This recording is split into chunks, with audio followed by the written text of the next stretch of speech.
Well, good morning. Welcome back. It's so good to see everyone again. Matt, good to be with you here on another Tuesday morning and Breakfast with Bill. Today, we're going to talk about something that's hard for a lot of us to say. It's one of those words that many of us have a speech impediment, which prevents us from saying, and that's the word no. Now, how do we artfully say no?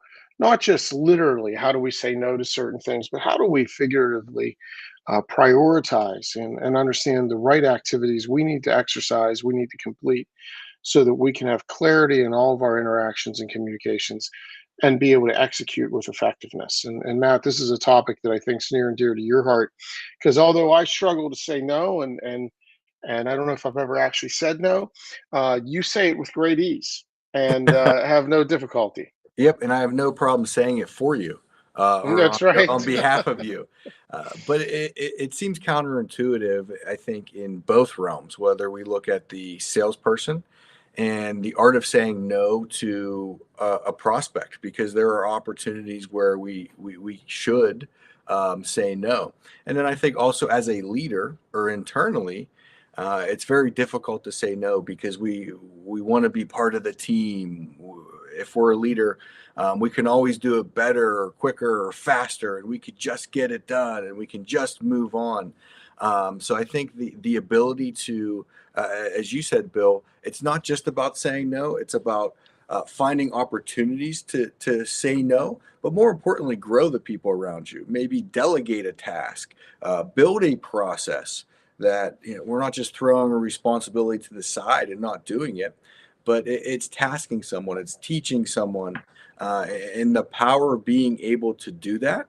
And what we always talk about, working on our unique abilities uh, as a leader, as a salesperson, as a member of the organization. How do we do that? And, how do we position ourselves for RGAs, revenue generating activity as salespeople? And I don't know if we have an acronym for leaders. Maybe we should come up with one. But the highest and best use of our time as leaders. Yeah, maybe it's GSD, which stands for get stuff done, Very right? technical. And Yep. yeah, let's get stuff done. And the reason we don't often delegate to people is because we think we can either do it better, do it more efficiently. The exercise I like to walk through with leaders a lot is you have this activity, it takes you 15 minutes to do. It would take you an hour to teach, but it might be an activity that you do on a weekly basis. And we think, oh, I'm just going to do it because it's too long. I don't have the patience, and I really don't want to teach Sally how to do that. The reality is, if you were to take that hour, invest it, and teach Sally and help Sally so that she can do it for you on a weekly basis, number one, Sally grows. Number two, think about the ROI on your time. What's the return on that investment of your 1 hour? You pick up 15 minutes a week for 52 weeks, right? So, we need to be a little more open-minded about how we grow other people, and that could be how we grow some of our colleagues. Matt and I have all been inside a lot of organizations where there's one person that knows how to get certain things done. And it might be a salesperson that knows how to do something in the CRM or do something inside the contracts.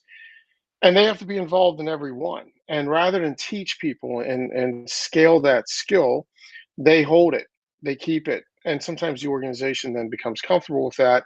That person develops meaningfulness. They develop their own sense of specialness inside the organization. The reality is it's not the highest and best use of their time. They should be passing that skill on so they could go out and do other things like interact with clients and prospects and help grow the business, not do administrative functions. Yeah, and two things you said there. I think one, I can do it faster. That is that is so deadly to Hmm. leaders within an organization. We hear that weekly. I could just do it. I've been doing it for a long time. That will take someone else 5 times the time to do it. But think about how many of those activities or things you do on a daily basis. I mean, it's, Hmm. it's remarkable once you start adding it up and how much it starts with good intent, teamwork, get it done. Let's be impactful, and all those things that we talk about. It's with that intent and through that lens. But realistically, it starts moving you off track of your core responsibility in many cases. So, I think that I can just get it done quicker. I'm just going to do it. It's going to take a long time. I think that's dangerous. And then from a salesperson perspective, as you said, people that have maybe a unique skill set, whether it's a little bit of marketing or CRM or a certain relationship. Um, Or things they've historically done, just as the nature of the business has grown. yeah, great point. I think it's a great opportunity to pause and think about that, and to maybe target that and find someone in the organization or talk with leadership about, who else can we pull in? Where can we have some redundancy? Where can we maybe not have a bottleneck that I'm out doing RGAs, or the Mhm. other place we see it sometimes is in training, where if there's not necessarily a robust training program, a salesperson gets pulled back in, to do ride-alongs and do a lot of, training exercises that may or may not, or should not be their responsibility. So, um, Makes them feel good, and yeah, sometimes part of leaders and the team. owners use that as a way to make someone feel like they're more important than they might necessarily be. Not that we're not all important, but they Yep. give them these duties to make them feel elevated. When the reality is, we're stealing from them doing the things that they should be doing, which is out generating revenue. And with regard to generating revenue, some of the things salespeople struggle with saying no to, on this theme of saying no, they struggle with saying no to prospects because it feels good to have a dog in the fight. And sometimes we pursue business we shouldn't be pursuing. Sometimes we get real excited to submit RFPs and participate in the RFP process, even if we know we're not going to win. And I had a conversation this week, Matt, that you can relate to, and it was with an individual that said they're going back to meet with somebody who they submitted an RFP to. I guess it was a year or two ago, and they lost because of price. And they knew going into it they were going to be more expensive than some of the other providers. And they just submitted the RFP and kind of hoped that they would win.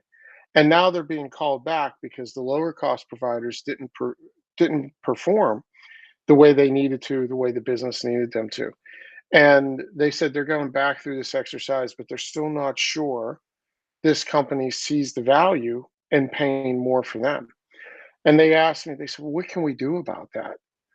And I said, well, I would probably want to ask them how they're going to view price this time, right? How are they going to view what's different now? What's happened since the last time we got together that makes you more open to paying more money now, or makes you recognize the value of what we do and you're willing to pay a premium for it versus paying the lowest price and maybe getting a product and a service that isn't sufficient or up to your standards? Hmm. Yeah, there's not a week that goes by in coaching where I don't see a deal that comes back around, and someone that had the confidence or the ability in the moment to say no. And there's a right way to say no, but I cringe whenever I hear paper on the streets. We're just getting paper on the streets. If you don't get it on the street, you can't win. And I guess in a sense that is true. However, our job in sales is not to participate. And I think there are a lot of salespeople and sales processes that um, their end goal is to participate. But sales is not a participation sport. So we're in it to actually win. And, I think we've talked a lot about in the past of not discussing it through uh, us and saying, well, that's not our policy, or we can't do that, or that, that's not something that we would be interested in. I always coach and change the language back to the person as we're asking questions. And if we are going to say no, Mr. Prospect, it would be really unfair to you if we gave you a proposal because of X or because of Y. And as we're going down that path, for instance, if it is price, I think we have to be bold enough as salespeople when we realize it might be a little short, even if we haven't created our proposal yet. Are you open to the possibility that price might be um, one of the reasons why you could be in this position. And so I think it's some of that proactive questioning and setting the stage and being unafraid to walk away, because I can guarantee you if you just submit a price and it's really high or not what they're looking for, or they tried to water down a solution and we have more of a robust solution. If we just submit a price, we have far less likelihood for them coming back around. But if we're bold enough to talk about this is going to be unfair to you, um, Hmm. and we're able to shift the paradigm. Weekly, I hear a salesperson reach out and say, guess who called back? That one from 6 months ago, 8 months ago, 2 years ago. They're Hmm. ready to really understand our process or how we Hmm. do it, because we were different. So, you know, again, not saying we're looking for all the opportunities, not to win deals or provide proposals, but the power and the benefit of not submitting one in certain situations. Yeah, and I think that, not every prospect, not every client, somebody we should be looking to say no to, but we have to help people understand how they're going to say yes, right? That's part of the art of this, and and helping somebody through the process of saying, hey, when the proposals come back and ours is going to be 20% higher, is it going to immediately get eliminated? Or when the proposals come back and you see that there's someone who stands out from the crowd with a low price, how are you going to evaluate that? What's your criteria? Is it going to be price driven? Because if so, we're probably not the right participants. Is it going to be, are you going to leverage and look at the experience that everybody brings, the approach, the rate, the reviews? If it's a product that you have Google reviews for, is it the references and other clients we work with? What's going to be important to you as you go through this process beyond price? And I think when we do that, we start setting ourselves up to truly have success and clarity in those relationships. So remember, not everybody's somebody for us to say no to. Not everybody's somebody we want to hear yes from as well, because we want to make sure we're pursuing good business and not just business. As a leader, it's critical. And by the way, we're all leaders. So you might not have a title that says I'm a leader. You might not have a title that says VP, but we're all leaders. So when we're growing those people around us, when we're growing those people that for whom we've been given responsibility, when we are truly living an intentional life where we're looking to make life better for others rather than making it easier for ourselves, then it's our responsibility to find those areas to help grow others and know what we need to do with our responsibility to the organization to have that success, which means we need to know what to say no to so that we can go out and get stuff done. Some people might have a different word in the middle for S, but we want to make sure we're getting stuff done because this is a family show. And when we're getting stuff done, we're going to be more effective and we fulfill our commitments and our promises to the business and to all those who depend on us and rely upon us. And with that, we wish you guys a good week. We hope you go out and know what to say yes to, know what to say no to, manage that time well, and manage that execution well. And we hope you have a great week. And we look forward to being with you again next week.